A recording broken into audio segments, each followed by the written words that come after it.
নমস্কার বন্ধুরা, Bengali food and ব্লগের নতুন একটি রেসিপিতে তোমাদেরকে স্বাগত। আজকে আমরা তৈরি করব টমেটো দিয়ে ঝাল চাটনি। আমরা তো মিষ্টি চাটনি সবাই খাই, তো চলো আজকে তোমাদেরকে দেখাবো কী করে ঝাল চাটনি তৈরি করতে হয়। এখানে আমরা নিয়ে নিয়েছি টমেটোটাকে মাঝখান থেকে কেটে রেখেছি, দেখো লম্বা লম্বা করে। নিয়েছি পেঁয়াজ কুচি।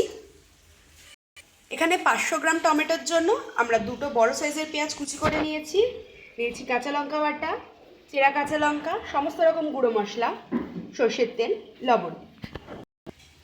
কড়াই গরম বসিয়ে দিয়েছি, কড়াইটা গরম হোক ততক্ষণে আমরা তেল দিয়ে দিচ্ছি। চলো তেলটাকে ভালো করে গরম করে নেব। দেখো তেলটা কিন্তু ভালো মতন গরম হয়ে গেছে। এবার এর মধ্যে দিয়ে দিচ্ছি পেঁয়াজ কুচি।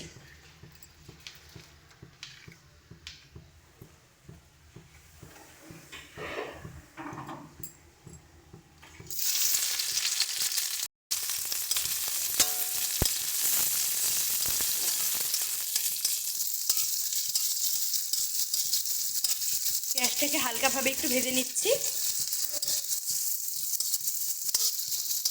পেঁয়াজটা একটু হালকা ভাজা হয়ে আসলে আমরা টমেটোগুলো দিয়ে দেব।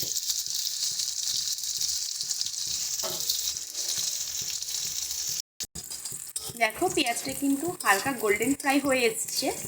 এবার এর মধ্যে আমরা আগে থেকে কেটে রাখা টমেটোটা দিয়ে দিচ্ছি।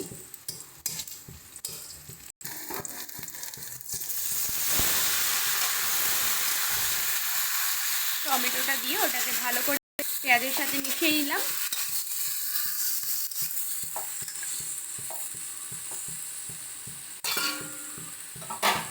এবারে এর মধ্যে দিয়ে দেব বাটা মশলা। বাটা মশলার মধ্যে কোনো কিছু যাবে না, শুধুমাত্র যাবে কাঁচা লঙ্কা বাটা। দিয়ে দিচ্ছি পরিমাণ মতন কাঁচা লঙ্কা বাটা। এটা কিন্তু একবারে রেখে তোমরা মোটামুটি ফ্রিজে 5 দিন মতন স্টোর করে কিন্তু খেতেও পারো, কোনো অসুবিধা হবে না। যেরকম আমরা মিষ্টি চাটনি অনেক দিন ধরে রাখি।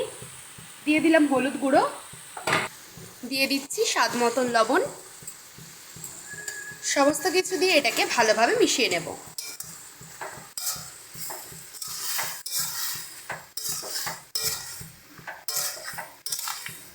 দেখো টমেটোর গা থেকে কিন্তু আস্তে আস্তে জল ছাড়ছে।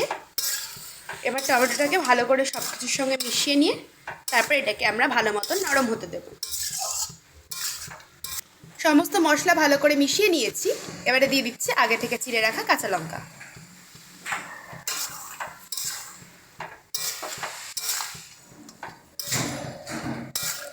সমস্ত কিছু দিয়ে এটাকে ভালো মতন করে মিশিয়ে নেব। মিশিয়ে এটাকে ঢাকনা দিয়ে বেশ কিছুক্ষণের জন্য নরম হতে দেব। চলো টমেটোগুলো ভালো মতন নরম হোক, তারপরে আবার আসছি। দেখো এটাকে কিন্তু আমরা বেশ সুন্দরভাবে নরম করে নিয়েছি। টমেটোটা কিন্তু ভালো মতন করেই নরম হয়ে গেছে, দেখো দেখেই বুঝতে পারছো। এটা কিন্তু আরও বেশ কিছুটা মাখা মাখা হবে। একদম মাখা মাখা যখন হয়ে যাবে তখন এটাকে আমরা নামিয়ে নেব।